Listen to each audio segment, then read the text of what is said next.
Back in the early days of the internet, men spoke differently. Screen names gave us a bit of a cover. We were easier to admit that we were feeling lonely. It was easier to admit that you were frustrated, that you just had a really bad heartbreak. And if you're trying to meet people talking about the panic of choking up and freezing up when you're trying to approach new girls or talk to somebody new, that was easier to admit. We had a certain vulnerability that we were easy to admit to, and that is because we kind of hid behind a screen name in an obscure forum in a weird part of the internet, and it wasn't really like social media web 2.0 as we have now. Anonymity was kind of the default back then, but the whole social media ecosystem sort of changed that. The mass of a random obscure handle that you have as a profile name, it kind of gave way to an actual profile that was like your digital presence, and everything now feels a bit more like is permanent and is part of your actual personality and what you portray or what you say or what opinion you give online, whether it be like Facebook, YouTube, TikTok. Viewing these things through your actual profile, most likely with your name, most likely with your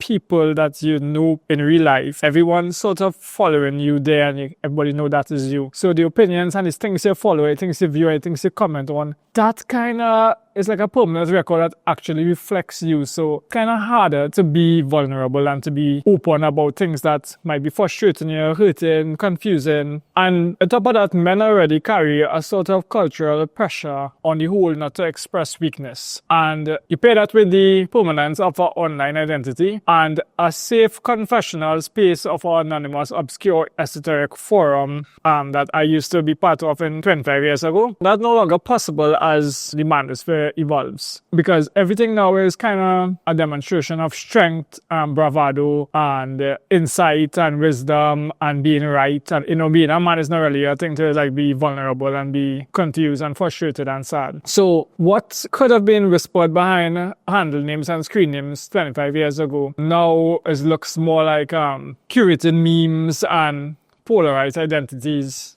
Price of honesty now is really high because it says something negative about yourself publicly. And I'm not saying this out of like a nostalgia for the old closed forums or anything like that. It's just a observation that, the way in which something is structured, it changes behavior. So vulnerability could turn into disguise, and thoughts like I'm scared that I'll get rejected could become like I'm better off without her. Thoughts of I'm feeling lonely could become I don't need anyone. And it's not like the pain vanished that you used to hear about 25 years ago. It's more that the pain changes costume now. And that brings me to the topic of today. It is really Friedrich Nietzsche and his thoughts on how religion does something similar to mankind and gives mankind a way to make pain survivable. And in a way, the Manosphere is like the digital air of what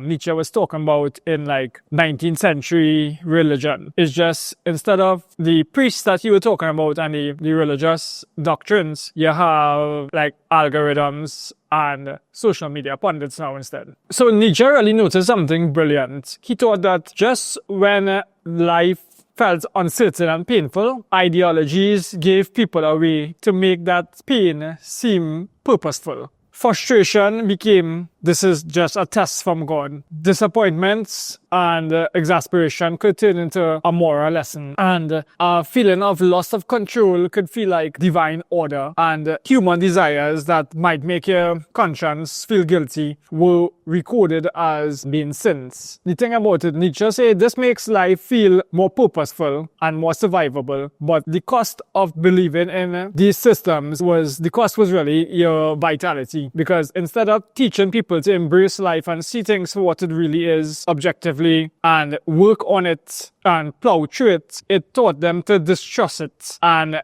to flip it into another emotion that's just easier to deal with and easier to label. So every bruise became a proof that you were essentially in God's gym, practicing with the exercises that you have to go through in order to achieve heaven. And today, if you was to look at something, you will see that the Manosphere is kind of doing that. It reframes things like rejection and disappointment into a philosophy. So women being flaky, ghosting you, not being interested, becomes proof that women are hypergamous and unworthy of us as truthful, good individuals because they are just hypergamous beings. And failed attempts by honest men towards female attention and love could become evidence that of female nature being corrupt and evil, and a lack of control of your own life could become proof of like hypergamy or a rigged system against you. This could make men feel that their instincts for connection with women are really like traps that they should be aware of. There's traps in their own brain that they should be aware of and they should mistrust. And the intimacy that people will seek could be recorded as a weakness that they should ignore while they work on themselves and they focus on things that they can't control, like status maxing and becoming worthy,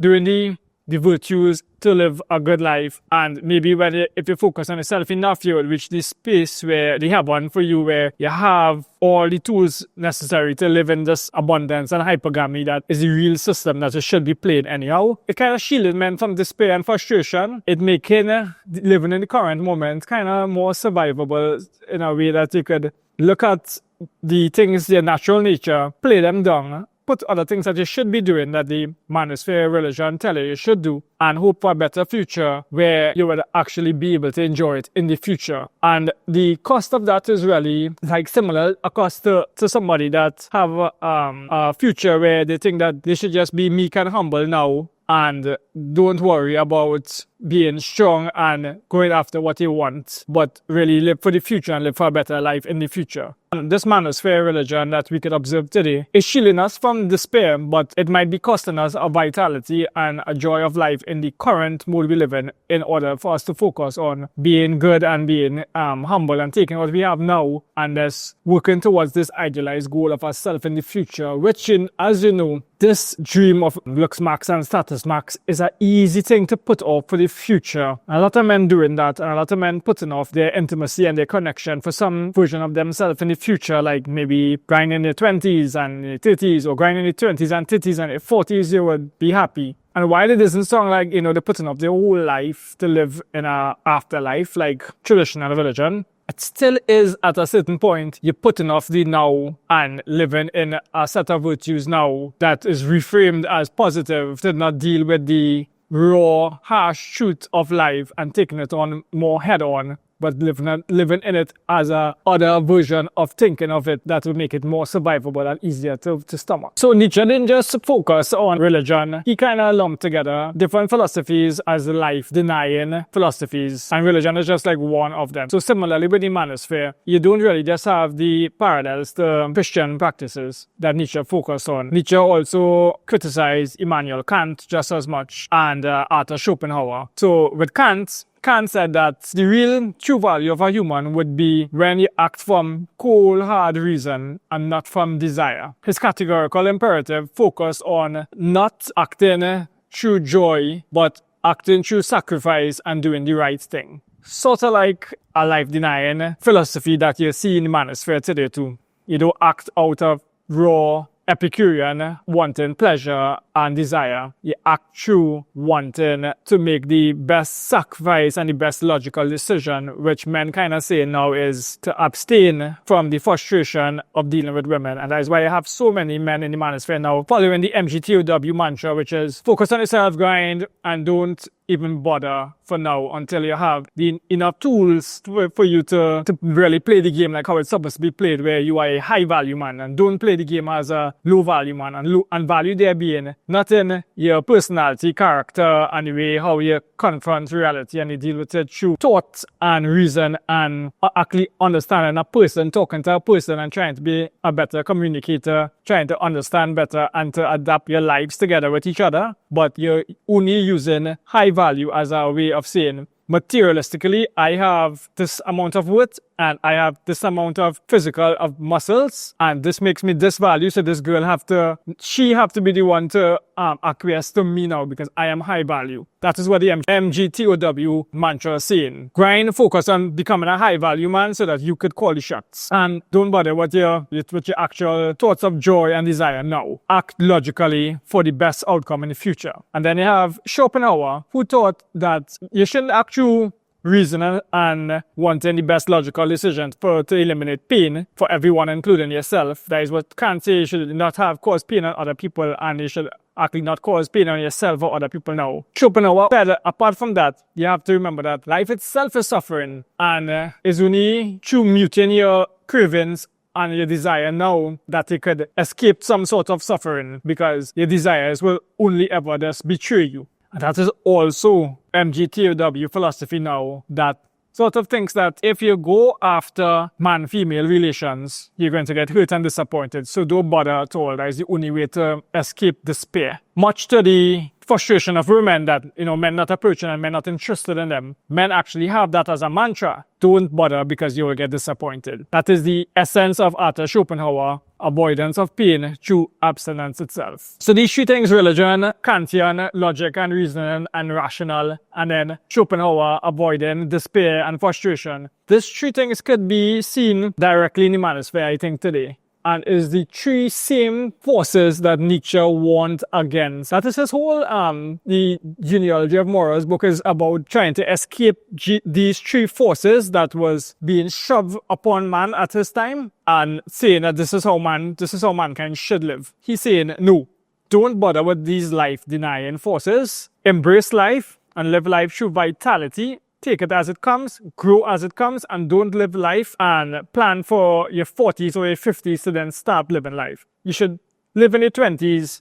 You're not saying don't escape education and trying to be a better person, but at the same time, while doing that, also live your life and also live in the moment, and don't just be aiming for a day when your status max to the correct thing of status max, and that you should be at before you start living life, because that day might never come, and you might just not only waste your whole youth, but waste your whole life and frustrate a lot of women who would have loved to meet you in their 20s and 30s and never get the opportunity to.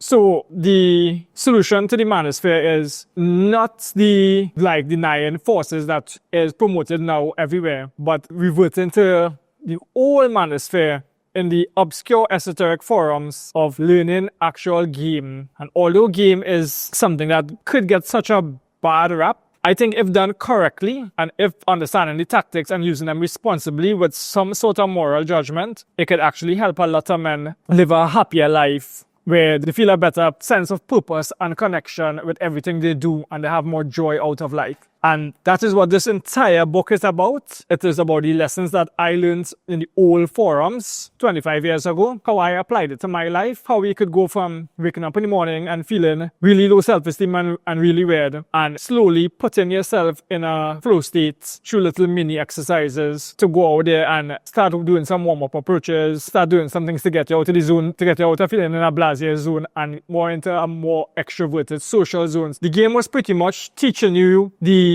skill of aura farming, from being a complete introvert in a bad mood idiot to being the most social person out there. All those things outlined in this book, you could get it in the link in the bio, or you could continue listening, ask a question in the comment, and I am pretty much doing these videos by what people talk about in the comments and the messages and stuff that I get. Thanks for watching. Don't forget to like, subscribe, follow, and if you're interested in the book, the link is in the bio.